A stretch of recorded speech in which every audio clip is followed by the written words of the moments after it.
ఎక్కడు ఎద్దుకా అని.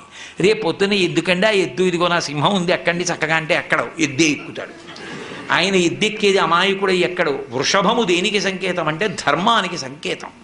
ఆయన ధర్మాన్ని ఇష్టపడతాడు, ఆయన భక్తులకు ధర్మమునందు అనురక్తి కల్పిస్తాడు. అటువంటి పరమశివ తత్వాన్ని మార్చి మాట్లాడి ఎందుకమ్మా ఆయనతో పెళ్ళేమిటమ్మా, నా మాట విని విడిచిపెట్టు అని, నేను చక్కగా చూడు ఎంత యవ్వనంలో ఉన్నానో, నీకు తగినటువంటి వాణ్ణి కాబట్టి నన్ను తగిలి నీవు నా వెంట చనుదెమ్ము వనటకుంద నేత్ర వనజనేత్ర, నన్ను తగులుకుని నాతో వచ్చేయి, వదిలేయి తపస్సు అన్నాడు. విందావిడ, వీడట బ్రహ్మచారియట, వీనుల పెట్టగరాని మాటలే ఆడుచునున్నవాడు, నమశివాయయుండు ఆడగరాదు. వీని కపటాత్ముని వీపున వేసి ద్రొబ్బుడని ఉగ్రత పల్కిన కాంతలందరున్. వీడు ఇష్టం వచ్చిన